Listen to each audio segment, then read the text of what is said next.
और very good morning friends, कैसे हैं आप सब। तो फाइनली आज अपना बचपन का सपना पूरा होने जा रहा है। आई एम जस्ट जोकिंग यार, कोई बचपन का सपना नहीं था, काफ़ी अवेटेड था ये, अपनी इंटरसेप्टर को ट्यूबलेस कन्वर्जन देना। और आज ये फाइनली होने जा रहा है। आज तो नहीं, लगेंगे 3-4 दिन, मगर मैं बाइक छोड़ने जा रहा हूँ आज DA मोड्स गुड़गांव। 10 बजे मेरे को पहुँचना था, दिव्या भाई ने बोला था, मगर मैं लेट हो गया क्योंकि कल छुट्टी थी तो पूरी रात सोया हूँ। और 10 बजे तो मैं उठा ही, उसके बाद नाश्ता पानी करते करते, नहाते धोते धोते टाइम हो गया। तो अभी बज रहे हैं 12 बजे मैं निकल रहा हूँ। मैंने दिव्या भाई को टेक्स्ट ड्रॉप कर दिया कि I am coming on the way. और अभी बस जल्दी यहाँ से निकलते हैं बिना टाइम वेस्ट करे हुए। वहाँ चल के हम लोग मिलते हैं और आपको दिखाता हूँ कि मतलब क्या क्या काम बाइक में होना है। बहुत ज़्यादा काम नहीं है, राइड से पहले की जो प्रिपरेशन है वो है, बस नॉर्मल चेक्स करूँगा और ट्यूबलेस कन्वर्जन होगा तो विल बी सॉर्टेड। वैसे तो ट्यूब वगैरह हमारे पास रहती है, मगर यार आपको पता ही है, आपको पंचर लगाना आता हो चाहे नहीं आता हो, चाहे आपके पास टूल्स हों चाहे ना हो, 2 से 3 घंटे आपके गए अगर आपका पंचर हुआ। और अगर आप ऐसे सीज़न में राइड कर रहे हैं जहाँ पे बारिश का भी डर रहता है, हर चीज़ का है, और कुछ टेरेन्स भी ऐसे होते हैं तो बहुत दिक्कत हो जाती है। अकेला आदमी अगर सोलो में कहीं फंस जाता है तो ठीक है जी, तो चलते हैं। बाइक ऑलमोस्ट मेरी रेडी है, बाइक पे मिलता हूँ आपसे। चलो भाइयों, फ्यूल अप मैंने करा लिया था, कैमरा मैंने यहाँ से ऑन करा है और मौसम आज अच्छा है, कुल मिला के इसको अच्छा ही बोलेंगे। धूप ना हो भाई, थोड़ी सी छाया रहे तो सही है। बाकी चलते हैं अभी यहाँ से। अभी गुड़गांव तक का सफ़र बहुत लंबा है। साइड स्टैंड भूल गया था। चलो जी चलें,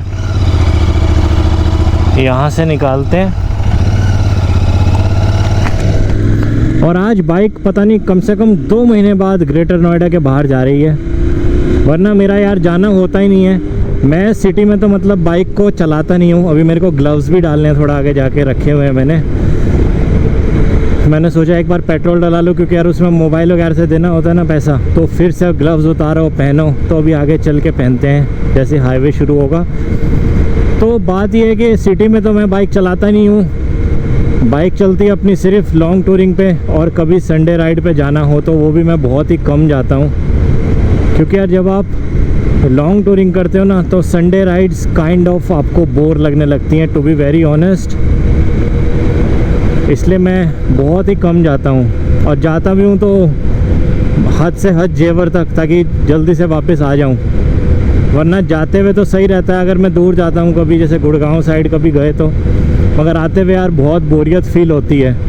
तो जी दिल्ली एंटर कर चुका हूँ मैं, और कम से कम दिल्ली आया हूँ 1 से 1.5 महीने बाद। दिल्ली अपना आना नहीं हो पाता क्योंकि यार कोई काम ही नहीं पड़ता, काम पड़ता है तो आ जाता हूँ। और इधर गर्मी बहुत ज़्यादा लग रही है क्योंकि ट्रैफिक ज़्यादा है ना, तो उस वजह से आपकी गर्मी भी इधर ज़्यादा लग रही है, क्योंकि गाड़ियों में AC चल रहे हैं, उसका जो इफ़ेक्ट होता है बाहर के एटमॉस्फेयर पे वो आपको पता ही है। बाकी यहाँ में और हमारे उधर ग्रेटर नोएडा के ट्रैफिक में ज़मीन आसमान का फ़र्क है। हम लोग उधर मज़े में बाइक गाड़ी चलाते हैं एकदम खुले में। दिल्ली में आते थोड़ा सा डिफरेंस फील होता है, थोड़ा क्या बहुत ज़्यादा डिफरेंस फील होता है मेरे को। मगर फिर भी मैं भी दिल्ली में रहा हूँ भाई 12-13 साल, तो आदत है अपने को चलाने की।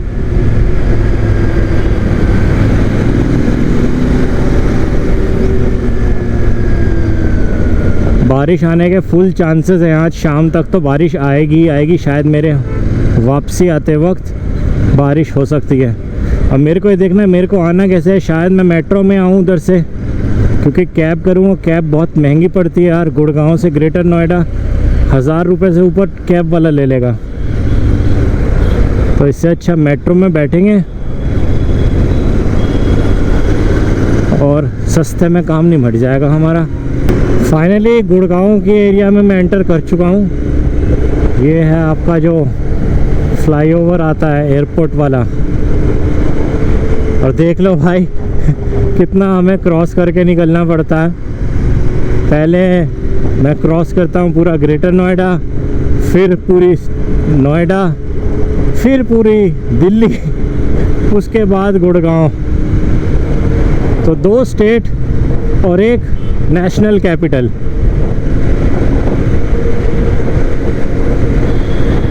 बाइक के लिए तो बाइक करना ही पड़ेगा। ये दुख कम है उस दुख से जो पंचर होने पे होता है। मुझे पता है, अभी स्क्रैम 411 में जो पंचर लद्दाख में हमारा हुआ था, और मेरे साथ कुणाल पाजी, राहुल पाजी और गौरव पाजी की जो हालत हुई थी वो हम चारों को ही पता है भाई। वही है, देखो जिस तन लागे वही तन जाने। बोलने वाले तो बहुत कुछ बोलते हैं, काफ़ी लोग ज्ञान भी बांटे थे उधर, आप ये कर लेते, आप वो कर लेते। अरे भैया, प्रोवाइडेड यू हैव एवरीथिंग, आपका पंचर में टाइम वेस्ट होना ही होना है। और that was a bad luck, या उसको जो मर्जी कहो।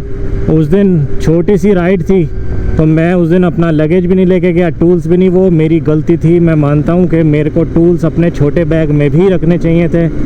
गलती हुई, गलती की सज़ा मिली, अब गलती से सीख मिल चुकी है और ऐसा दोबारा ना हो, इस वजह से हम आज जा रहे हैं इतना लंबा सफ़र तय करके ट्यूबलेस कन्वर्जन करवाने अपनी इंटरसेप्टर 650 Mark II का। इससे याद आया, इंटरसेप्टर 650 Mark II बोलना बहुत लंबा पड़ जाता है यार। आपसे 4-5 महीने पहले बोला था कि नाम भेजो कुछ, और कुछ नाम आए भी थे मगर बड़े अजीब अजीब से। मेरे दिमाग में एक नाम आ रहा है सुल्तान, क्या बोलते हैं उसका नाम, सुल्तान रख दें। सुल्तान मूवी तो आई थिंक सब ने देखी होगी। तो ये बाइक पहाड़ों पे चढ़ाई करती रहती है, आपको पता ही है। और सुल्तान का एक डायलॉग आपने सुना ही होगा, रे सुल्तान कर दे चढ़ाई। तो मैं सोचता हूँ इसका नाम सुल्तान रख दिया जाए। क्या बोलते हो आप सबको, नाम कैसा लगा मुझे ज़रूर बताना। अगर ओके मिलती है आपकी तरफ से तो इसका नाम आज से सुल्तान, वरना कुछ और देखते हैं। मगर मेरे को तो ये नाम बढ़िया लगता है। इधर है आपका एयरपोर्ट टर्मिनल 3, सीधा जयपुर और गुड़गांव। ये आ चुके हैं महिपालपुर एरिया में। इधर वेदर थोड़ा सा ठीक है, खुला है ना, क्योंकि दिल्ली के ट्रैफिक में तो मेरी बुरी हालत हो चुकी थी क्योंकि काफ़ी टाइम से आदत छूट गई ना ट्रैफिक में टू व्हीलर चलाने की। इसलिए टू व्हीलर का मैं तो फोर व्हीलर भी नहीं चलाता हूँ ट्रैफिक में, क्योंकि अपना आना ही नहीं होता इधर। फाइनली पहुँचने वाला हूँ मैं अगले 2-3 मिनट में। और भैया ऐसा लग रहा है कि पता नहीं कहाँ से आ रहा हूँ और कब से चला हुआ हूँ। फाइनली उस्ताद, क्या हाल है?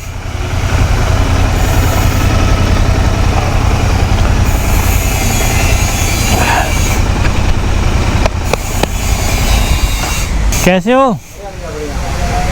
हैं भैया, हैं?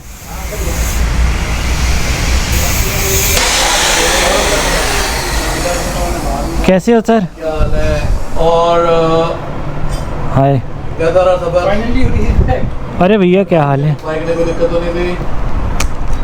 अभी बाइक में बिल्कुल भी काम नहीं शुरू हुआ, क्योंकि इतनी दूर से मैं आया हूँ। तो दिव्या भाई का पहला काम रहता है कि भाई सनी सबसे पहले आया तो खाना खा। तो खाना खाया हमने, पेट भर चुका है, और उसके बाद अब होगा बाइक का काम शुरू। आज तो नहीं होगा, मैं छोड़ के जाऊँगा बाइक को, मगर एक चीज़ें आपको दिखाता हूँ। अभी ज़ंस्कार जाने से पहले मैंने रियर टायर चेंज कराया था, आपने देखा होगा। तो अभी टायर में बहुत सारा रबड़ बचा हुआ है, क्योंकि मेरे ख्याल से 2500 के आसपास ही मैक्सिमम अगर पकड़ना है तो 3000 हम पकड़ सकते हैं। उसके बीच में बाइक चली थी। मगर जो फ्रंट टायर है, फ्रंट टायर हमारा चेंज होने वाला है। ये देखो फ्रंट, अभी थोड़ी सी मिट्टी लगी है इसलिए शायद यहाँ से देखो ये घिस रहा है, क्योंकि ये जो नॉब्स वाले टायर होते हैं ना, ये अनइवन घिसते हैं। देखो यहाँ से नहीं घिसा, यहाँ से उठा हुआ है, मगर यहाँ बीच में से घिसा हुआ है, तो ये ऐसे घिसता है। तो ये लोकल चल सकता है, मगर इसको हम नहीं चलाएंगे क्योंकि हमने लॉन्ग ट्रिप करनी होती है। और आपको एक चीज़ और मैं बता दूँ, 9,500 के आसपास हमने फ्रंट और रियर दोनों चेंज कराया था। जो पहला सेट चेंज कराया था रेलको का, तो आप ये लगा लो कि 10,000 किलोमीटर ये फ्रंट टायर ऑलरेडी निकाल चुका है। लास्ट टाइम हमारा जो रियर था, रियर हमेशा थोड़ा सा ज़्यादा घिसता है, तो रियर हमने इसलिए चेंज कराया था ज़ंस्कार पे जाने से पहले। फ्रंट हमारा वही लगा है जो पहले लगा था, तो फ्रंट इस बार चेंज कराएंगे, तो फिर दोनों नए हो जाएंगे, क्योंकि वो ऑलमोस्ट 2500 ही चला है बस, और ये नया हो जाएगा। क्योंकि अगर आप वे टू स्पीड या आउटेक्स दोनों में से कुछ भी कराते हो तो make sure your tyre condition is okay, काफ़ी अच्छी कंडीशन रहे तो ही सही रहता है। पुराने टायर में कराने का कोई फ़ायदा नहीं है। आ गए हमारे पंकज भाई साहब। पंकज भाई अब ये बता कि कितने दिन लगेंगे इसमें और क्या क्या काम होगा? कम से कम 4 से 5 दिन तो लगेगा। अच्छा, अगर आप एक हफ्ता देते हो तो और अच्छा है, तो अच्छे से टेस्टिंग हो जाएगी। फिर और इसके ट्यूबलेस करेंगे, पहले अच्छा। इसकी अलाइनमेंट कराएंगे, जो स्पोक्स होती हैं हाँ। उनको टाइट कराएंगे, अलाइनमेंट के लिए देंगे, फिर अलाइनमेंट हो जाएगी, फिर इसमें जो वेट स्पीड का है वो इंस्टॉल करेंगे। अच्छा, पहले अलाइनमेंट के लिए पहले भेजोगे आज? हाँ, पहले अलाइनमेंट होगी पहले। अच्छा, हाँ। फ्रंट और रियर दोनों अलाइन होंगे पहले, दोनों alignment उसके बाद जो वो जो होती है क्या बोलते हैं? वेट उसमें जो किट है हाँ। उसके बाद वो लगाएंगे। पहले इसको रिम को अच्छे से फिर साफ करेंगे, हाँ। फिर पेट्रोल से बहुत होगा, फिर शैम्पू से बहुत होगा, उसके बाद लगाएगा। और जो वो तुम लगाओगे किट, उसके बाद कितनी देर छोड़ना होता है सूखने के लिए? कम से कम 3 दिन। 3 दिन में वो हार्ड हो जाती है? हार्ड नहीं होती, हार्ड हो जाएगी तो फिर काम ही नहीं करेगी, रबड़ जैसा रहेगा ना। हाँ, रबड़ कंपाउंड होती है, मतलब सूख जाएगी। सूख जाएगी। मैं आपको एक वीडियो भेज दूंगा, जैसे वो हो जाएगी ना, हाँ। तो आपको दिखा दूंगा, आप फिर दिखा देना वीडियो में कैसी होती है। हाँ ठीक है। ठीक है, मैं आपको वीडियो भेज दूंगा। DA मोड्स के लिए मैं आपको पहले भी काफ़ी बार बता चुका हूँ, इसका एड्रेस और फ़ोन नंबर सारा और लोकेशन भी। बाकी क्या बोलते हैं, रॉयल इनफील्ड या कोई भी बाइक अगर आपके पास है और कोई भी काम कराना है A to Z, आपको लग रहा है वो काम कहीं नहीं हो रहा, तो वो काम आपका यहाँ पे होगा। ख़ास तौर से स्पेशली इनफील्ड, देखो ये थंडरबर्ड है, ये आपकी क्लासिक खड़ी है, ये है वैसे बुलेट मगर क्लासिक बनाई हुई है, ये भी आपकी बुलेट है, उधर भी खड़ी है। तो भैया जी बाइक को हो गया टाइम बाय बाय बोलने का, अब निकल रहा हूँ बस यहाँ से मैं, और देखते हैं कैसे जाएंगे। अभी तो किसी और काम से जा रहा हूँ और कभी छोड़ा नहीं है बाइक को ऐसे मगर देखो काम कराना है तो छोड़ना ही पड़ेगा। आखिरी बार देख लेते हैं, ठीक है जी।